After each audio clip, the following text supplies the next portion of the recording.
4 5। माँ, यू क्या कर रही है तू? झगड़े की एक और गुंजाइश कम कर रही हूँ। मतलब? आज घर का बंटवारा है खड़क। घर की हर चीज आधी आधी बटेगी, न किसी को कम न किसी को ज्यादा। हमारे पास 5 ग्लास थे, 5 ग्लासों को मैं आधा आधा ना कर सकी। इसके लिए एक के बाद एक तोड़ दिए मैंने, झगड़े की वजह को ही खत्म कर दिया। अरे वो तो ठीक है, लेकिन 5 क्यों फोड़ दिए दादी? एक फोड़ती ना तो 4 बचते, 2 आपस में बांट लेते हम। वाह छोरा वाह, तू तो एकदम सियाना हो गया, फटाफट गिनती कर ली। अरे तुझसे तो अच्छा हमारा बावला सबल था, जिसे न गिनती की समझ थी, न स्वार्थ की, न बंटवारे की। इन सब बातों पे वक्त जाया करने से कोई फायदा ना है। जो काम करने आए थे वो कर लेते। हाँ हाँ, जल्दी जल्दी से बंटवारा कर दीजिए। अरे टहनी तने से टूटेगी और सूख जाएगी, तभी तो उसको अपनी औकात समझ में आएगी। चंचल, जब टहनी तने से टूटती है ना, तो तने को भी दर्द होता है और आह जड़ों से भी निकलती है। लेकिन अब ये बातें समझाने का क्या फायदा? बंटवारा होना है, हो जाने दो। 1 मिनट, पहले ये तय कर लो कौन किसके साथ रहेगा। जिसको मेरे साथ रहना वो इधर आ जाए।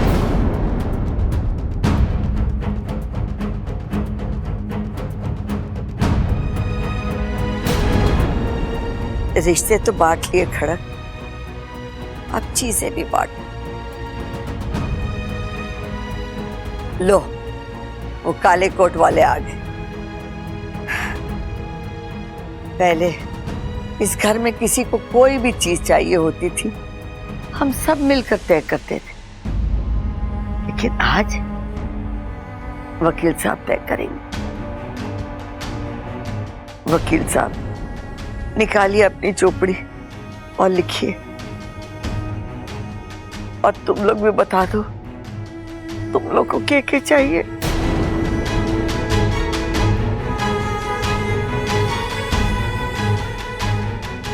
एमा, मैंने अखाड़ा चाहिए। अरे खड़क, अखाड़ा पहलवानों की शान है, अभिमान है और परंपरा है, और नियम के मुताबिक परंपरा को आगे बढ़ाने का अधिकार बड़े बेटे का होता है। माँ, अखाड़ा मुझे दे दे।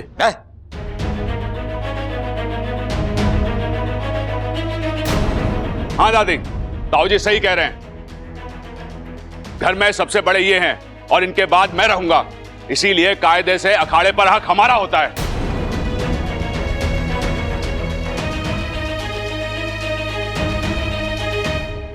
ना मंजूर। एमा, अखाड़े के बिना मैं जिंदा नहीं रह सकता। अरे इसका भी इलाज है मेरे पास, अखाड़े को आधा आधा ही कर लेते हैं।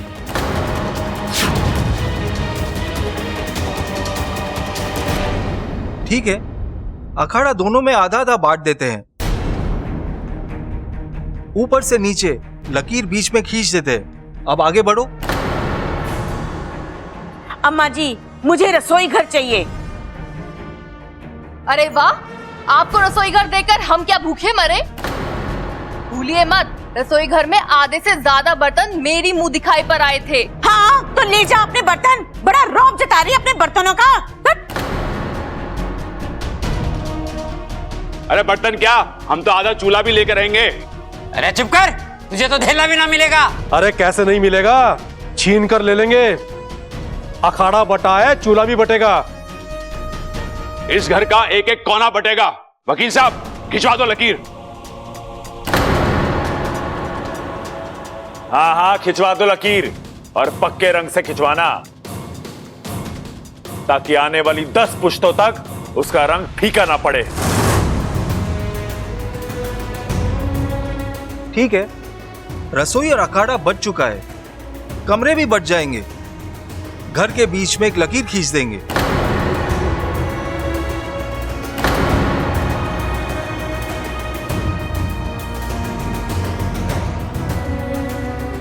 आज तक मैंने जिन लोगों को एक दूसरे के लिए लड़ते हुए देखा है, आज वही एक दूसरे के साथ लड़ रहे हैं। कभी सोचा नहीं था इस घर में ये नजारा भी देखने को मिलेगा। घर और जज्बात के साथ इंसान भी बटेगा। ओ वकील साहब, बाल्टी और लोटों को भी गिन लो। हाँ हाँ, चादर और तकिए भी मत छोड़ना। और हाँ, गोदाम में रख के अनाज की बोरियां उनको भी गिन लो। पूजा घर के भगवान को भी। रुक जाइए, आप सब रुक जाइए।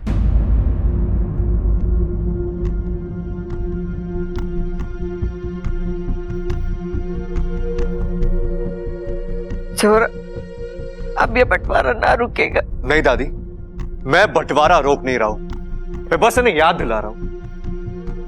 एक कीमती चीज का बंटवारा अभी बाकी है, बब्बर खड़क प्रताप सिंह का। पहले मुझे बांटो, फिर ये घर बांटो।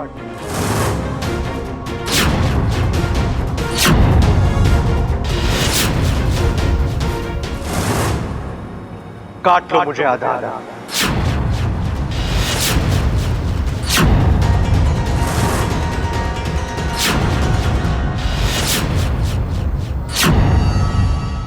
पहले मुझे बांटो, फिर ये घर बांटो।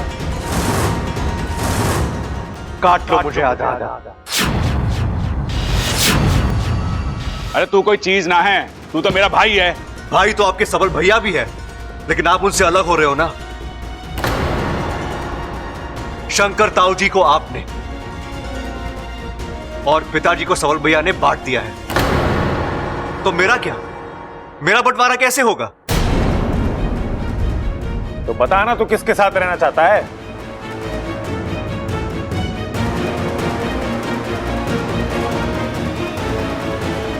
मुझे सबल भैया के साथ जाना है। ये हुई ना बात। चल आजा आजा आजा। और मुझे प्रबल भैया के साथ भी रहना है।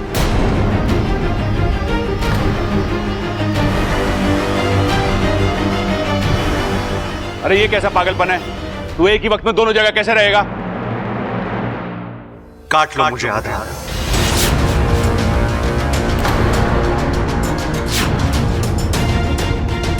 छोरा, क्या बकवास कर रहा है तू? दादी, मैं मानता हूं कि इस घर में मैं सबसे छोटा हूं, लेकिन बंटवारे में मेरी मर्जी भी मायने रखती है। मुझे दोनों जगह रहना है। मेरा बंटवारा कर लो, तब ये बात आगे बढ़ेगी।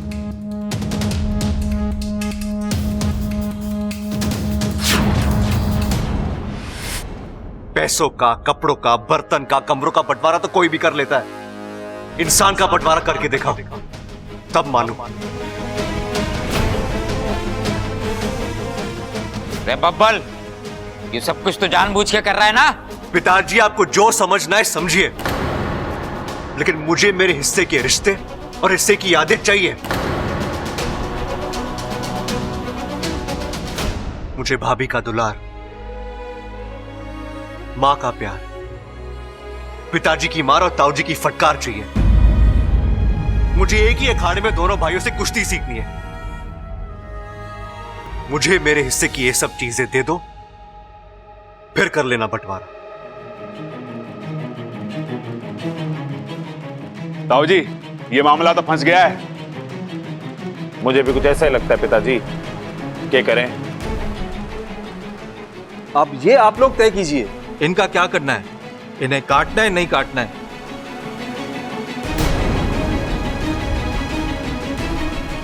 जब डिसाइड कर लो तो मने बुला लेना। अब कोई जल्दी नहीं है, बब्बल जी ने जो कहा है वो भी हो सकता है। आप लोग बस थोड़ा वक्त लीजिए, सोचिए, जैसे ही रास्ता निकलेगा हम वकील जी को फिर से बुला लेंगे। हाँ, ये भी सही है। ताऊ जी, ममता, मेरे हिसाब से हमें सोच लेना चाहिए। पिताजी आइए सोचते हैं। चलो। चलो।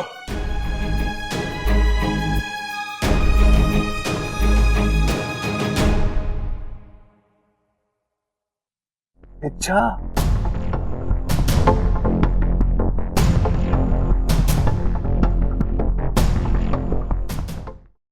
बंटवारा टल गया वाकू, थोड़ी देर के लिए सही, लेकिन बंटवारा टल गया। मानना पड़ेगा बब्बल जी को, ऐसी तरकीब निकाली कि सब धरे के धरे रह गए।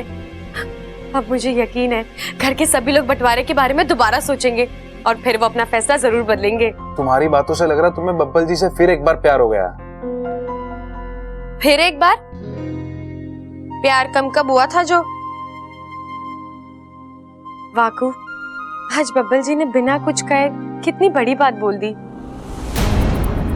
उन्होंने दिखा दिया परिवार में हर चीज का बंटवारा तो हो सकता है, लेकिन किसी अपने का नहीं।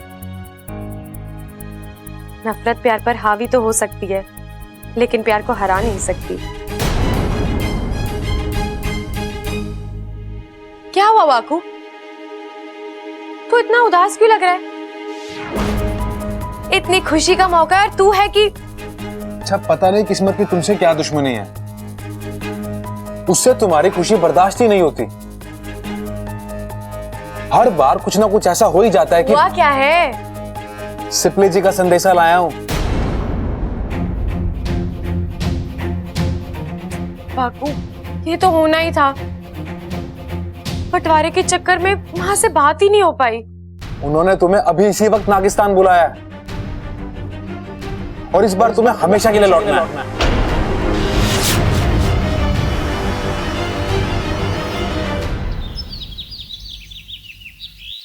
तुमने संदेशा भेज तो दिया है, लेकिन वहां जब तक सब कुछ ठीक नहीं हो जाता, मुझे नहीं लगता है इच्छा वापस आएगी। वो मेरी बेटी है सिपली, कोई ना कोई चक्कर तो चला ही लेगी। इच्छा दूसरों के साथ चाहे कितने भी चक्कर चलाए, पर वो मेरे साथ ऐसी वैसी कोई हरकत नहीं करेगी। माँ हो उसकी, वो जानती है कि मुझे उसकी कितनी चिंता है, और आज तक उसने मेरी कोई भी बात नहीं टाली, ये बात भी नहीं टालेगी। समझ नहीं रही हो सिपली, इस बार इच्छा बुरी तरह फंसी हुई है। वो तुम्हारी बात को टालना नहीं चाहती, लेकिन अपने काम को आधे में छोड़कर आ भी तो नहीं सकती। मैं वो सब कुछ नहीं जानती, मैं बस ये चाहती हूँ कि मेरी सपोली मेरे पास आ जाए। मेरा संदेशा मिलते ही वो जरूर वापस आ जाएगी, आप देखिएगा। माफ करना नागोमी देव, लेकिन सिपली की ये जिद गलत है। आप मेरी सपोली को इस धर्म संकट से निकलने की बुद्धि और ताकत देना। माँ, इच्छा तू आ गई? हाँ माँ, आपका संदेशा मिले और मैं ना आऊं, ऐसा कभी हुआ है? देखा, मेरी बेटी वापस आ गई, हमेशा के लिए। माँ, वो मैं देख, अब तू ये मत कहना कि तुझे वापस जाना है। मैं माँ, आप मेरी बात तो सुन लीजिए। देख इच्छा, अगर तुझे वापस जाने के बारे में कुछ कहना है तो मुझे कुछ नहीं सुनना। आप मेरी बात सुन लीजिए, फिर आपको जो सही लगे मैं वही करूंगी। माँ, दरअसल बब्बल जी के घर में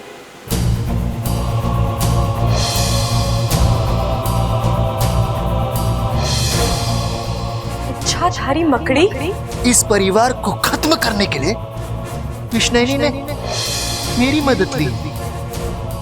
मैंने तुम्हारे दिल पर भी एक जाल डाला है, शहदीदा जाल। अब तुम्हारा दिल और कमजोर हो गया है, वो ना किसी का झगड़ा बर्दाश्त कर सकता है ना गुस्सा। जब आखिरी घाव होगा, तुम्हारी आखिरी सांस निकलेगी। माँ, अगर मैंने बब्बल जी के परिवार को नहीं बचाया तो मैं भी नहीं बचूंगी।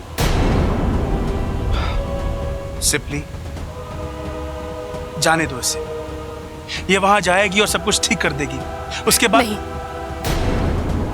अब जो करना है इच्छा यही रहकर करेगी, और फिर यहाँ हम सब हैं इसके साथ। उस मकड़ी को परास्त करने का कोई ना कोई तोड़ हम जरूर ढूंढ लेंगे। बस तू अब कहीं नहीं जाएगी। इच्छा ऐसी कल्पनाएं तुम्हारे दिमाग में आती कहाँ से हैं? मुझे इच्छा बनाकर यहाँ भेज दिया। शुक्र है अभी तक मुझे किसी ने पहचाना नहीं है, लेकिन अगर पहचान लिया तो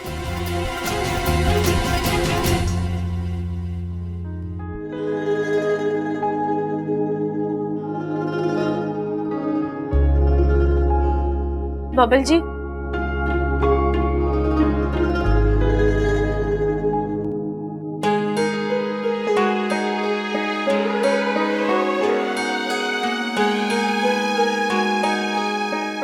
थैंक यू इच्छा, thank you so much. Thank you किस लिए बबल जी? आज तुम्हारी वजह से मैं अपने घर को टूटने से बचा पाया। मेरी वजह से? मैंने कुछ नहीं किया है, जो किया है आपने किया है। नहीं इच्छा, आइडिया तुम्हारा था। जब बंटवारे की बात हो रही थी तुमने परेशान होकर कुछ कहा था। बिखरे हुए परिवार को अगर एक करना है तो हमें इस घर को दर्द देना होगा, एक ऐसा दर्द जो सबको फिर से एक साथ ले आए। बस तुम्हारी उसी एक लाइन की वजह से। बबल जी, अब आप खामखा मुझे श्रेय दे रहे हैं। जो हुआ है आपकी अच्छाई की वजह से हुआ है, ये आपके प्यार की जीत है।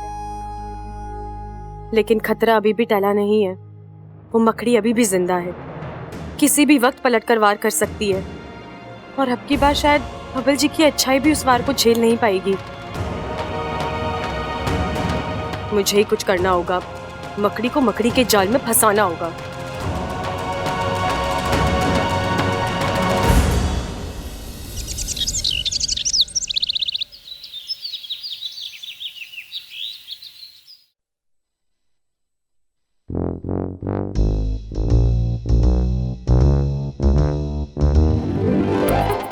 लगता है ये भी रसोई घर की तरफ जा रही है।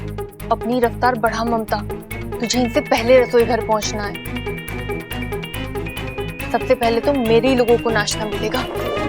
आज मैडम जी बड़ी तेज चल रही है, लगता है मुझसे पहले रसोई घर में पहुंचने का इरादा है। मगर मैं भी तेरी सास हूँ, तेरे से पहले पहुंच के दिखाऊंगी।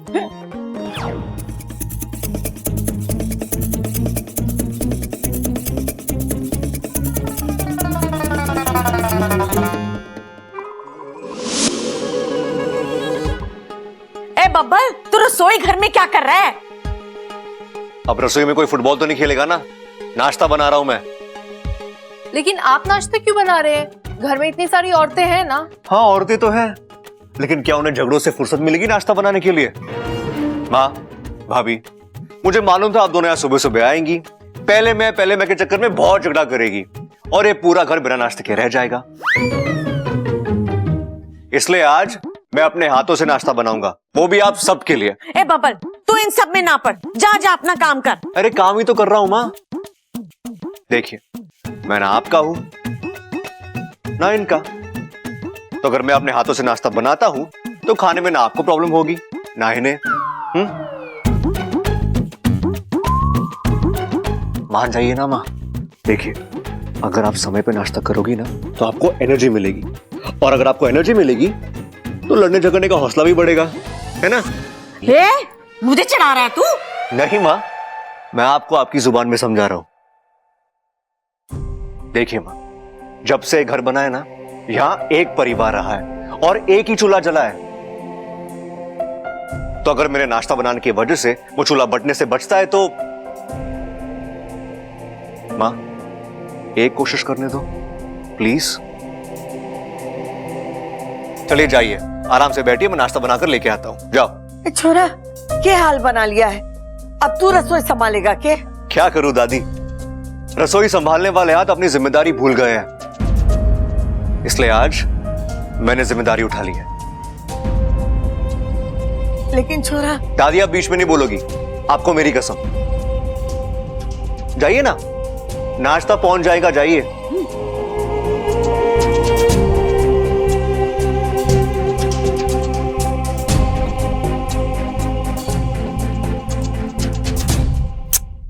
ये हुई ना बात, एक बार बब्बल जी ठान ले फिर दुनिया में कुछ भी मुश्किल नहीं है।